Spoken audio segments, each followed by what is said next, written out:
में बादल कैसे बनते हैं? बादल तो बनते देखे हैं ना सब, कैसे बनते हैं? बादल कई रंगों में पाई जाती है, एक काली होती है और एक उजली होती है। आखिर उजला रंग का क्या कारण है और काले रंग के क्या कारण है?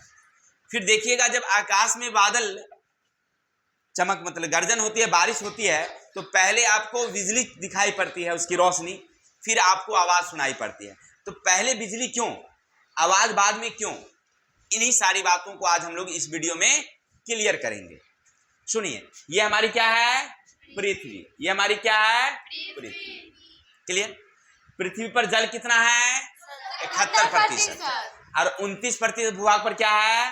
भूमि है, मिट्टी है, जिसमें चट्टान, पर्वत, पहाड़, पठार, धरती सब आ जाता है। नहीं, बाकी 71% में क्या है? पानी ही पानी है, जिनमें समुद्र है, नदियां हैं, झरने हैं, जो भी हैं। 71% क्या है? जल। अब क्या है सुनिएगा, जैसे सूरज की रोशनी आती है हमारे यहाँ, क्लियर, तो सूर्य की रोशनी में जल गर्म होकर वाष्पित होती है। जल गर्म होकर क्या होती है? वाष्पित होती है। और वाष्पित होने के बाद वह जल यहाँ वाष्प बनकर के धीरे धीरे क्या होती है? ऊपर उठती है। ये सारे जल वाष्प बनकर के क्या उठेगी? ऊपर उठेगी। और जैसे जैसे ऊपर जाएगी ना, तो ये जो वाष्प है ना, वो हवा से भी हल्का होता है। ये वाष्प जो है वह हवा से भी क्या होता है? और ये धीरे धीरे धीरे धीरे क्या होती है? ऊपर जाती है। और ऊपर जाने के बाद यही जल की जो वाष्प है ना, वह जल की बूंदों में क्या हो जाती है? परिवर्तित हो जाती है। ये किस में बदल जाती है? जल की बूंद में। क्लियर? और यही जल की बूंद संघनित होकर के बादल बन जाती है।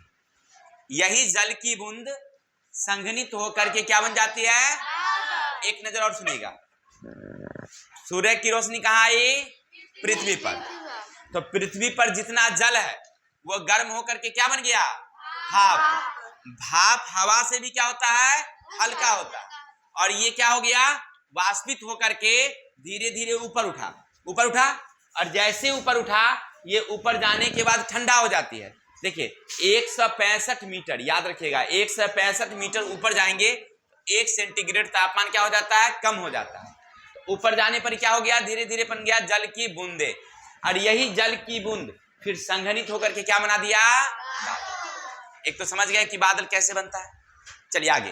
बादल के दो रंग होते हैं, एक काले और एक, चलिए समझिएगा। अब देखिए, ये बादल हैं, ये उजले हैं, और ये बादल हैं, ये काले हैं। देखिए काले बादल में संघनन ज्यादा होता है। काले बादल में क्या होता है? जल की बूंदे ज्यादा होती है, तो सूरज के प्रकाश को रिफ्लेक्ट नहीं करती है, परिवर्तित नहीं करती है, जिसके कारण वह सब रंगों को सोख लेती है और कैसी दिखाई पड़ती है? काली। सूर्य 7 रंगों की बनी होती है। सूर्य के प्रकाश कितने रंग के? 7। और इस 7 रंगों को ये क्या कर लेती है? सोख लेती है, इसीलिए वह कैसा दिखाई पड़ती है? काली। और ये क्या करती है? जब सूर्य की प्रकाश आती है तो ये सफेद रंग को क्या करती है? यानी 7 रंगों को क्या कर देती है? भेज देती है हमारे यहाँ, इसलिए हमको कैसी दिखाई पड़ती है? यानी ये होता है हल्का बादल, और ये काला वाला जो होता है वो भारी बादल। समझे? काला वाला में जल की बूंदे ज्यादा होती है, इसलिए कैसा दिखाई पड़ता है? वो काला।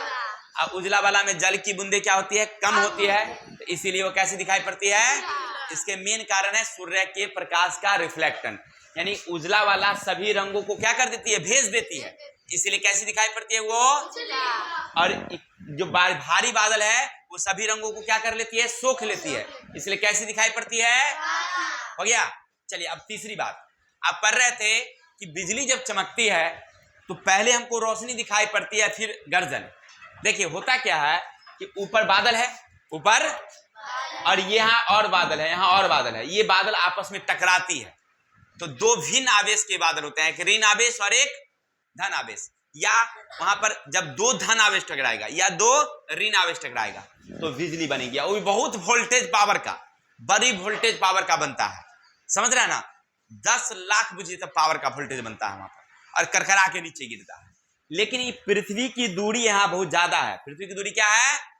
ज्यादा है, तो प्रकाश की चाल ज्यादा होती है। प्रकाश की चाल इसीलिए हमको पहले दिखाई पड़ती है, और ध्वनि की चाल कम होती है, इसीलिए वह देर से आती है, तो देर से सुनाई पड़ती है। देखिए प्रकाश की चाल है 3 लाख किलोमीटर प्रति सेकेंड। 1 सेकेंड में कितना चली जाती है? 3 लाख। तो ज्यादा नहीं हुआ, इसीलिए वह जो है हमें पहले दिखाई पड़ती है। लेकिन ध्वनि की चाल क्या होती है? कम होती है, इसीलिए वह धीरे धीरे आती है, तो थोड़ी देर बाद हमको सुनाई। क्लियर? तो कोई पूछे कि भाई बिजली क्यों पहले हमको दिखाई पड़ती है बाद और गर्जन बाद में सुनाई पड़ती है, तो क्या बताएंगे? लिखेंगे वायुमंडल में दोनों की चाल। प्रकाश की चाल ज्यादा होती है, इसलिए वह हमें पहले दिखाई देती है। ध्वनि की चाल कम होती है, इसलिए हमें किसी को दिक्कत। तो आज के लिए इतना ही, कल मिलते हैं नेक्स्ट वीडियो के साथ। तब तक के लिए जय हिंद, जय भारत। और हंसते रहिए, मुस्कुराते रहिए और राकेश सर का ऐसे इंटरेस्टिंग वीडियो देखते रहिए, ठीक है? और हाँ, अगर हमारी वीडियो आपको अच्छी लगी हो तो हमारे चैनल को सब्सक्राइब करें, लाइक कमेंट शेयर करें। चलते हैं, जय हिंद, जय भारत।